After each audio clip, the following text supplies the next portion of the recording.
That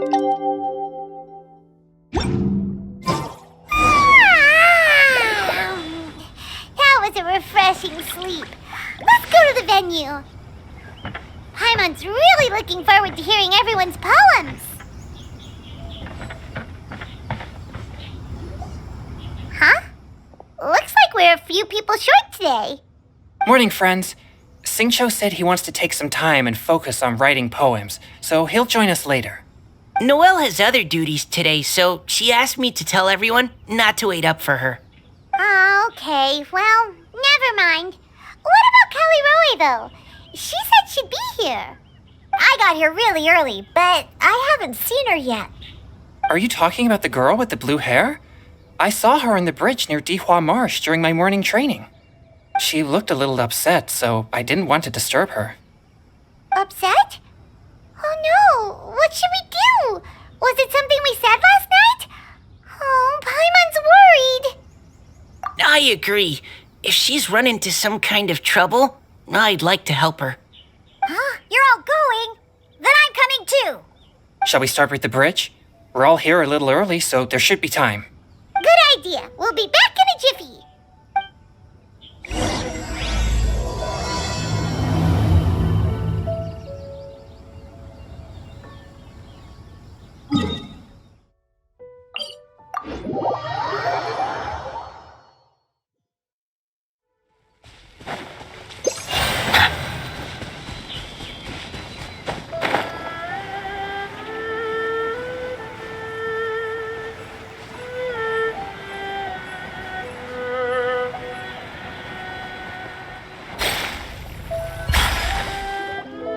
Oh, so this is the place?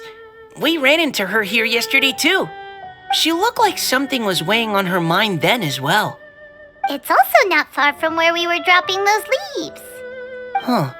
Leaves? Oh, right. We were so busy matching couplets we forgot to mention.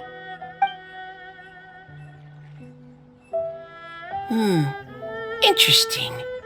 I wonder, could Miss Callie Roy have been the one who wrote that poem on the leaf? Huh? What makes you say that? Oh, sorry. Nothing. Well, nothing concrete. Just a hunch, I guess. It's just, that poem on the leaf kinda gave me the same feeling as when I saw her yesterday. So much sadness. Now that you mention it, this is upstream from where we found the poem. Huh? Hey, look! Over there! Another leaf! Wow, you're right! And this one has writing on it too! After that leaf!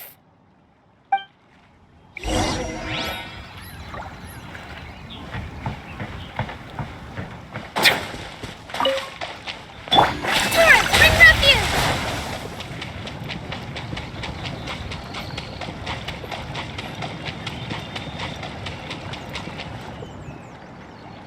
Why does it have to float so quickly?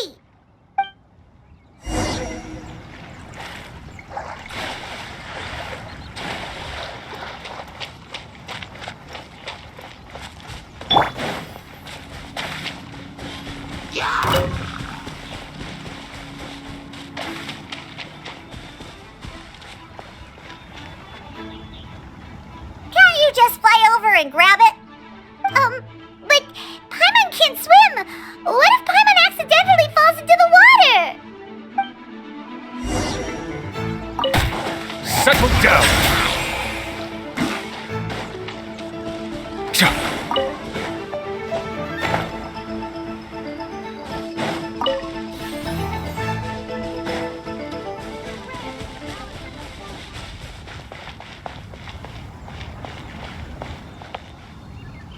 It stopped. No!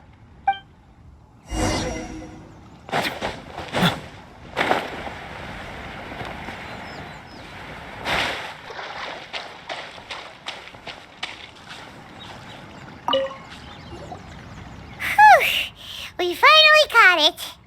Are the words still legible? Or have they been washed out? Looks like the ink's intact. Let Paimon take a look at what it says.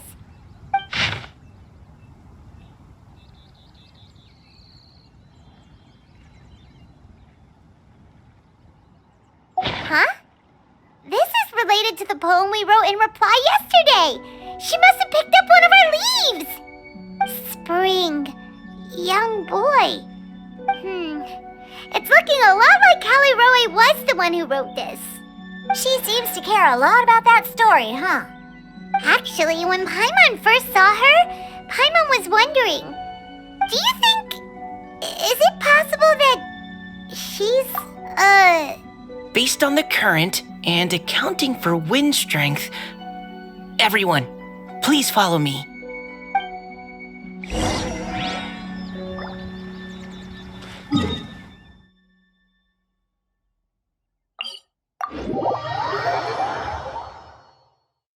This should be far enough upstream.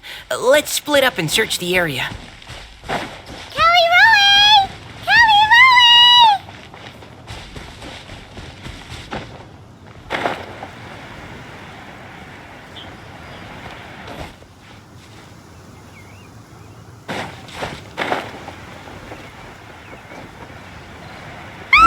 She's surrounded by hilly churros! Let's go save her!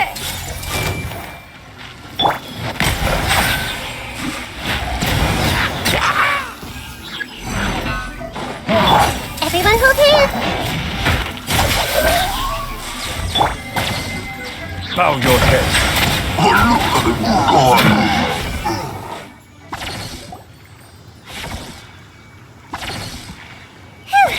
Callie Roe, are you okay? What's that? It's a huge water droplet. This is exactly what I saw the other day. Huh? Why are you all looking at me like that? Oh no, my body, is it? That voice is definitely Callie Roy's. How did this happen? Please wait a moment.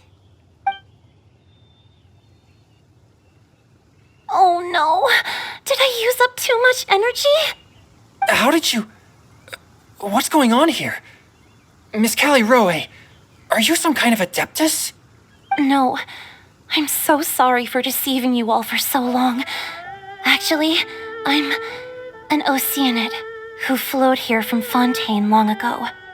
What's an Oceanid? Ah, the Grandmasters mentioned them before. The Oceanids were the familiars of the former Hydro Archon. They all fled Fontaine after the Archon died and settled across the world. That's correct. Though, to tell you the truth, I can't even completely recall how I found myself here. I have a vague impression of my ancestral home, but I can't recall clearly anything I saw on my journey. All I know is that by the time I arrived in Mondstadt, I had lost most of my power and couldn't even sustain a physical form. Eventually, I settled in a place called Springvale, where I slowly began to regain my power. Springvale is a serene and beautiful place. The water that flows through there is clear and pure, just like the hearts of the people who dwell there. So you're the Spring Fairy of Springvale? Yes, Diona, and I remember you too, you know.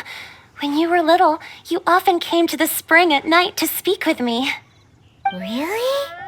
You're not messing with me, are ya? I always thought that was just a local legend. Your favorite little pillow, the fish one, its name is Bubbles, is it not? Yep! All those childhood memories. So they weren't just a dream.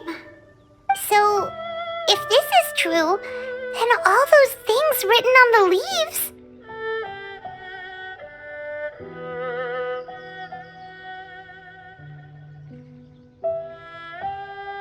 I see. So you were the ones who found my leaf. Well, you are correct. The Spring Fairy and Heart of Clear Springs is me. No wonder you were asking us so many questions about it. So, the boy from the story... is Finch. I always loved listening to people's dreams, and still do to this day. Whether they're beautiful, sad, or filled with emotions I couldn't understand at the time. One night, a little boy came to the spring. The The tears that fell from his face were more fragile than a moonbeam and purer than the morning dew. I like humans and wanted to understand them better. I also wanted to make sense of the feelings contained in his tears that were then a mystery to me. Yes, we often met under the stars, sharing our stories with one another. Sometimes we'd stay up all night and see who would hear the first bird chirping from the boughs or the first cicada of summer. Aw, that sounds lovely. But one day, just like the book says, I saw an emotion in Finch's eyes that I couldn't reciprocate. I felt out of my depth, in uncharted waters. But I knew all too well that we Lockfolk face a very different fate from that of humans. Whatever was happening, I didn't want it to lead to Finch writing a chapter of his life that he would later come to regret. So I fled and never appeared before him again. Oh, Caliroe. My strength returns very slowly, and even after decades, I can only sustain a physical form for a very short time. I once hoped that Finch would be able to move on and meet me when the stars in the night sky have all gone out. But after seeing so many people's stories and hearing about all their dreams, I have gradually come to understand Finch's heart.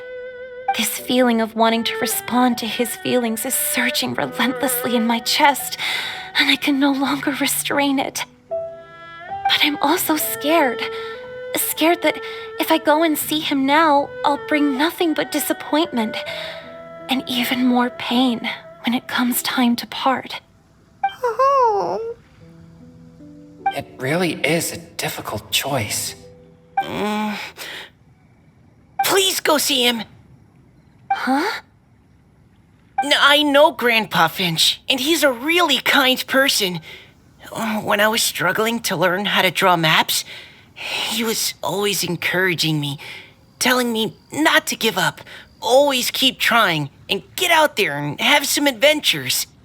He often tells me stories about his past, but I've never once seen a look of regret or sadness in his face. And even though Grandpa Finch loves adventures, he still stands there by the spring every day, as if he's waiting for something. I believe that he's serious about his feelings for you, Miss Caliroe. He's never stopped hoping that he'll see you again one day. So if you want to see him too, then what are you waiting for?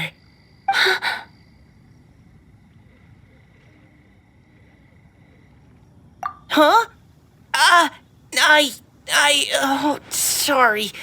I think I got a bit too excited and I just thought, well, it just sort of came out. I understand. That settles it. I've decided. I will go back and see Finch. You will? Amazing! That's great! But I'd like to ask all of you for some help. Sure. Just say the word. We'll help you any way we can. Would you come to Springvale with me and help to bring Finch to my side? I cannot maintain this form for much longer, and I'm worried others will see me how I was just before. Leave it to me. I'm really close with Grandpa Finch. Also, please keep Finch's in my secret. I wouldn't want Springvale's tranquil waters to become agitated on account of all this. Your secret is safe with me. I won't tell anyone. That's a promise. Great. I can't thank you all enough. What's wrong? Are you gonna turn back into a water droplet? No, I'm sorry. It's just that my mind's racing. As much as I want to talk to him again, I'm still worried that I won't have the words when the time comes. A poem?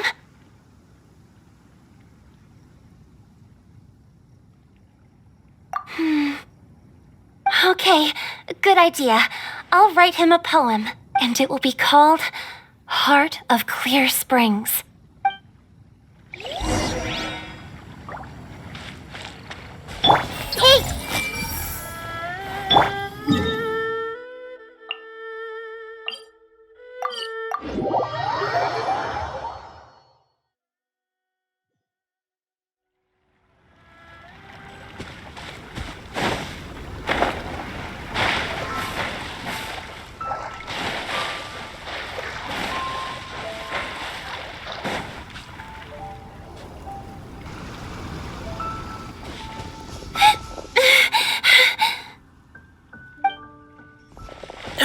you okay? It's nothing. I'm just scared that I won't be able to maintain this form much longer. Okay, don't panic. Wait here, Caliroe. I'll go fetch Grandpa Finch. Take it slow, Diona. Finch isn't a young man anymore. He's not as steady on his feet. I can still hold on a bit longer. Okay, stay strong. You can do it.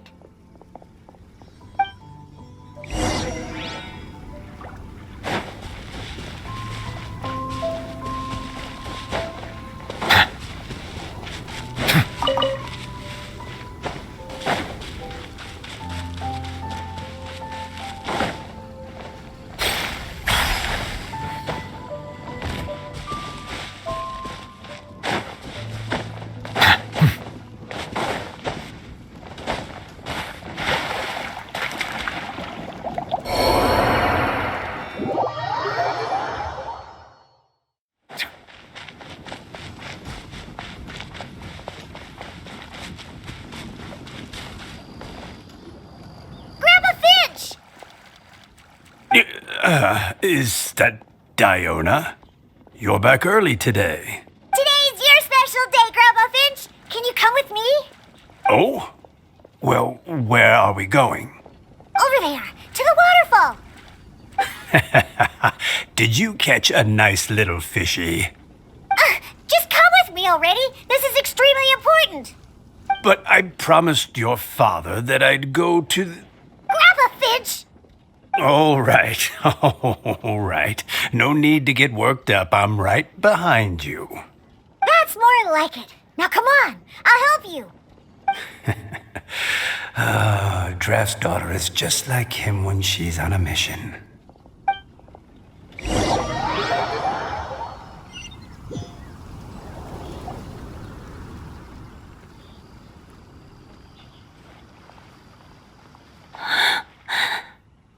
Over here! Over here! It's okay, Grandpa Finch. Take your time. What's all this? What are all these people doing here? Even Mika's here? How's work been going lately?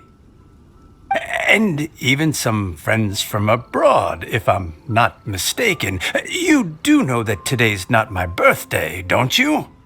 Greetings, Mr. Finch. My name is Chong Yoon. We all met at the poetry gala, and, well, there's someone we'd like to introduce you to. Finch. That voice. Callie Rowe. I didn't think you'd still remember. Oh, I remember. I remember all right. How could I ever forget? Although your appearance is different than I recall.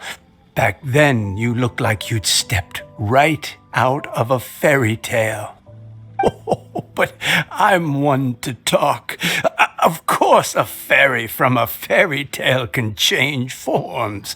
But in your eyes, I'm probably the one who's changed beyond all recognition. Oh, even after all these years, you still know just what to say to make me laugh. I thought you were only able to appear in the dead of night. There have been times when I've wondered whether it really was all a dream. I'm sorry I kept you waiting for so long, Finch.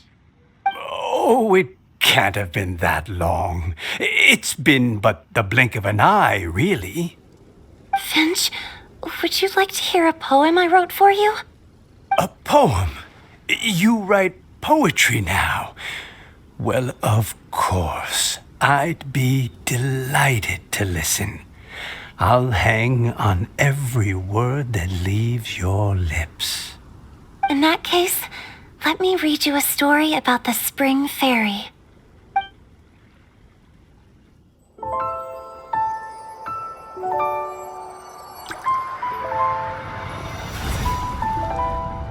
Far from my native land I roamed. In streams I slept, many seasons I met as the sun set and rose. I searched for a garden to call a home, and the moonlight ebbed as the water flowed. A soft breeze beckoned me unto a spring. Sleep, weary wanderer, your journey is over. May the dancing petals sweeten your slumber. At dawn, I hummed the melody of a distant stream, and the songs in the night serenaded my dreams. A boy's tender tears trembled through the water, stirring me more than any starlight sonata. He wove me a wreath from past petals and future buds. I crossed beyond the veil of dreams to the realm of flesh and blood. Look at the love that shines from his eager gaze. Answer the call of his heart, lest this moment go to waste. The kittens and fireflies invited my heartstrings to sing, but I was a stranger to the melody of mankind, and knew not how this tune should begin. As the river of dreams trickled into the ocean blue, every time a crystal fly flapped its wings, older it seemed he grew. But I learned to fathom human ways each stumbling step I took, and clouds of confusion became crystal clear in the vulnerable verse I wrote. As seed yearns for soil and trees for the sun, a once foreign melody inside my heart sung, and it cried out your name on every string it could strum. Now I give my dream to you. May it be in your slumber a sweet spring to quench your thirst. Now I hand my heart to you, praying my belated promise might meet, still with your trust.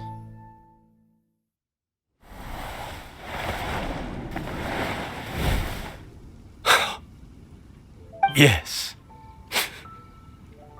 This is how I remember you from when we first met. All those years ago. It really has been a long, old time, hasn't it? Finch, It's okay. I understand. Your poem, it explains everything. Thank you, Finch. Please, take this. It's so beautiful. This is a droplet of water condensed from my own power. Finch, I don't have a physical form like humans, and I can't stay by your side. I don't know how long it'll be before I can change back into human form again. But as long as this droplet remains with you, our hearts will always be connected, no matter the distance between us. I will always be one with the spring. From this day onwards, if you call me, I will meet you in your dreams.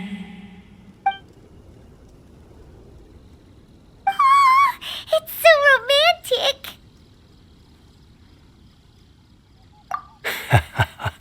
You've really learned a lot, haven't you? And you don't even mind that the kids are watching. Does it bother you? How could it possibly? This is the happiest moment of my life. I just worry that once I go to sleep, I won't ever want to wake up again. Huh? Don't say that. I'm only joking. It seems that you still have much to learn. Is that right? Grandpa Finch and Kelly Rowie look so happy. Oh, what a perfect moment. Diona, thank you for fetching Finch for me. I've never forgotten you either. I used to chat with you a lot. Wasn't it ever annoying? Of course not. You are one of the truest friends I have in the entire world. That's why I gave you your gift, so that a part of me could always be with you. Huh? Wait. So is Diona's ability to mix delicious drinks from disgusting ingredients a blessing from this water spirit? And if so, is it also possible that my pure yang spirit is a gift from some being? My physical form is about to disappear. Finch, Yes? I've never regretted meeting you or deciding to talk to you that night. Not once. All these long years. Not for a single moment. It probably goes without saying, but neither have I. Although it was different from in the stories. That fateful night, I never gave you that kiss. This gift that represents my promise and my love. I give it to you now.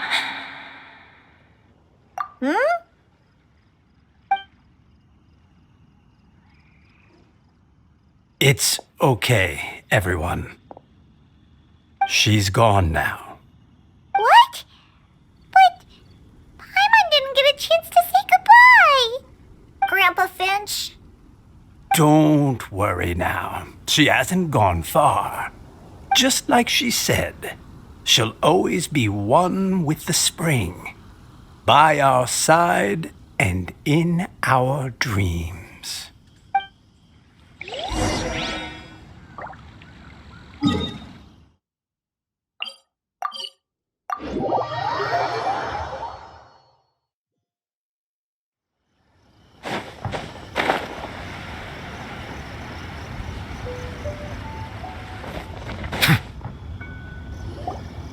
Oh?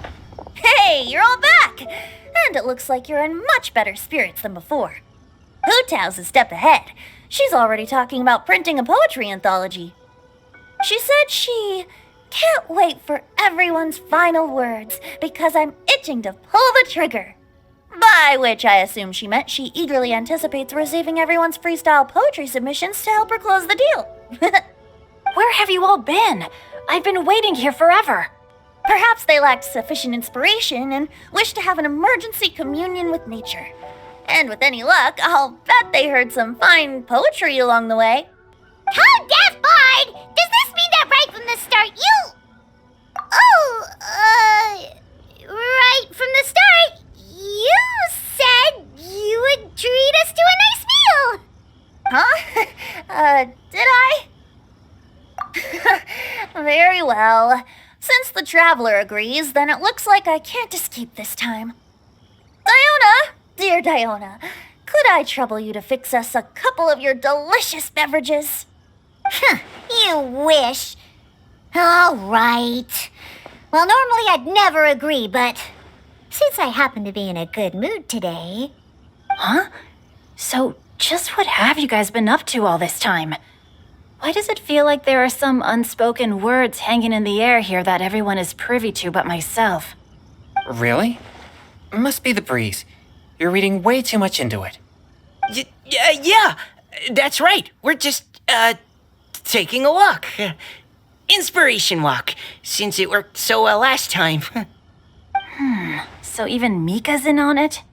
Chongyun, how about you tell me what happened on the sly? I've just remembered that I heard about a haunted house recently that you'll definitely want to check out. I'm willing to bet that even your pure yang spirit won't be able to scare off these demons. I appreciate the gesture, but no thanks. Not this time. And I'm starting to think that maybe this pure yang spirit isn't such a bad thing after all. Huh? What the? What's gotten into you? Okay, that confirms it. I call shenanigans. Something big definitely went down here.